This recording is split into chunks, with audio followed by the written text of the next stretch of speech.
اعوذ باللہ من الشیطان الرجیم، بسم اللہ الرحمن الرحیم۔ السلام علیکم پیارے دوستو، آج ہم آپ کو ایک ایسی قوم کا قصہ سنانے جا رہے ہیں جو طاقت، دولت اور شان و شوکت میں بے مثال تھی، مگر جب اس نے اپنے رب کے احکام کو ٹھکرا دیا تو زمین پر مٹ کر رہ گئی۔ یہ ہے قوم عاد کا قصہ اور ان کے نبی حضرت ہود علیہ السلام کا واقعہ۔ دوستو، قوم عاد حضرت نوح علیہ السلام کی اولاد میں سے تھی جو یمن کے علاقے خضر مود میں آباد تھی۔ ان کا شہر احقاف کہلاتا تھا، ریت کے اونچے اونچے ٹیلوں والا علاقہ۔ اللہ تبارک و تعالیٰ نے ان کو مضبوط جسم، طاقتور ڈھانچے، خوبصورتی اور نعمتوں سے نوازا تھا۔ ان کے مکانات پتھروں اور پہاڑوں کو تراش کر بنائے جاتے تھے اور وہ بڑے بڑے ستونوں والے محلوں میں رہتے تھے۔ قرآن کریم میں فرمایا گیا، کیا تم نے نہیں دیکھا کہ تمہارے رب نے قوم عاد کے ساتھ کیا کیا، جن کے شہر ستونوں والے تھے، جن جیسا کسی اور بستی میں پیدا نہیں کیا گیا تھا۔ وقت گزرنے کے ساتھ ساتھ قوم عاد نے اللہ تبارک و تعالیٰ کی نعمتوں کو بھلا دیا۔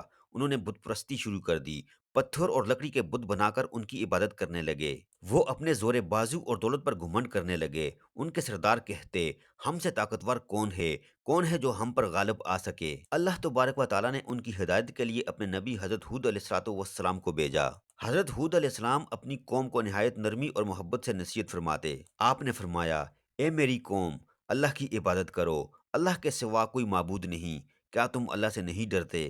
آپ نے ان کو سمجھایا کہ اللہ ہی نے انہیں قوت، جسمانی طاقت اور زمین میں اقتدار دیا۔ انہوں نے کہا، اللہ کا شکر ادا کرو اور اس کی عبادت کرو تاکہ تم پر مزید رحمت نازل ہو۔ لیکن قوم نے ہود علیہ السلام کا مذاق اڑایا۔ وہ کہنے لگے، اے ہود، تو ہمیں سکھاتا ہے کہ ہم اپنے باپ دادا کے معبودوں کو چھوڑ دیں، ہم تجھ پر ایمان نہیں لاتے، تو صرف ایک جھوٹا انسان ہے۔ حضرت ہود علیہ السلام نے فرمایا، میں نے تمہیں جو پیغام دیا وہ تمہارے بھلے کے لیے تھا، اگر تم منہ موڑتے ہو جان لو میں نے اپنا فرض ادا کر دیا، اب تم اور تمہارے معبود جو کچھ کرنا چاہو کر لو، اللہ میرا رب ہے اور میں اسی پر بھروسہ کرتا ہوں۔ دوستو، جب قوم عاد اپنی ہٹ درمی پر قائم رہی تو اللہ تبارک و تعالیٰ نے ان پر پہلے کات مسلط کیا، بارشیں بند ہو گئیں، زمین خشک ہو گئی، درخت سوکھ گئے، کھیت برباد ہو گئے۔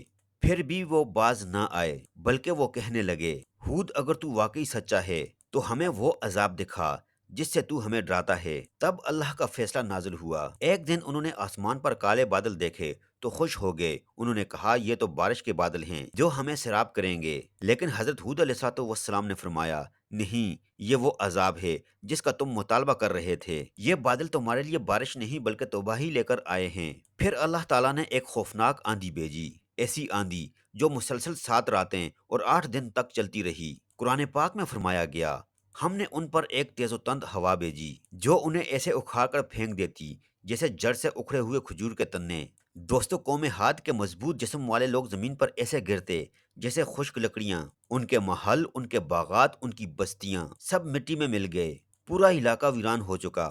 جب وہ آندھی چل رہی تھی، حضرت ہود علیہ السلام اور ان کے ایمان والے ساتھی ایک محفوظ جگہ پر تھے۔ اللہ تعالیٰ نے ان کی حفاظت فرمائی۔ جب عذاب ختم ہوا تو زمین پر ایک بھی کافر نہ بچا۔ حضرت ہود علیہ السلام نے زمین پر نظر ڈالی اور فرمایا، الحمدللہ، میں نے اپنے رب کا وعدہ پورا ہوتے دیکھا۔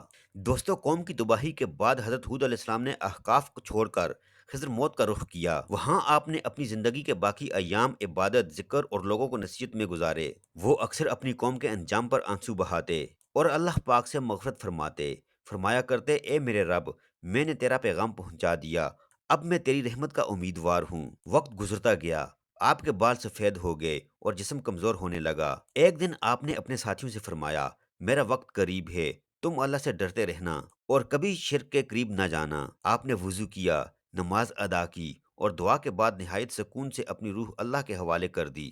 دوستو، حضرت ہود علیہ السلام کا وصال خضر موت کے علاقے میں ہوا۔ روایات کے مطابق آپ کی قبر آج بھی وہاں موجود ہے، جسے لوگ قبر ہود کے نام سے جانتے ہیں۔ یہ جگہ آج بھی ایک روحانی اور تاریخی مقام کے طور پر مشہور ہے۔ دوستو، حضرت ہود علیہ السلام کی زندگی ہمیں یہ سبق دیتی ہے کہ غرور اور تکبر انسان کو ہلاک کر دیتا ہے۔ نبی کبھی حق سے پیچھے نہیں ہٹتا، چاہے پوری دنیا انکار کرے۔ اللہ کے نبیوں کی زندگی کا مقصد صرف ایک ہے، اللہ کی رضا۔ اللہ پاک ہمیں نبیوں کے راستے پر چلنے کی توفیق فرمائے۔ اللہ پاک ہمیں نبیوں کے راستے پر چلنے کی توفیق دے اور ہمیں ان کے صبر، ایمان اور عاجزی سے سبق لینے والا بنائے۔ آمین ثم آمین یا رب العالمین۔ پیارے دوستو، یہ تھا حضرت ہود علیہ السلام اور قوم عاد کا واقعہ۔ اللہ ہمیں اپنی نافرمانی سے بچائے۔ اگر ویڈیو پسند آئی ہو تو ویڈیو کو لائک اور شیئر ضرور کریں، اور مزید اسلامی واقعات کے لیے ہمارا چینل سبسکرائب کریں۔ آپ کون سا واقعہ سننا چاہ رہے ہیں؟ کومنٹس میں ضرور بتائیے۔ اپنا بہت سارا خیال رکھیے گا۔ اللہ حافظ۔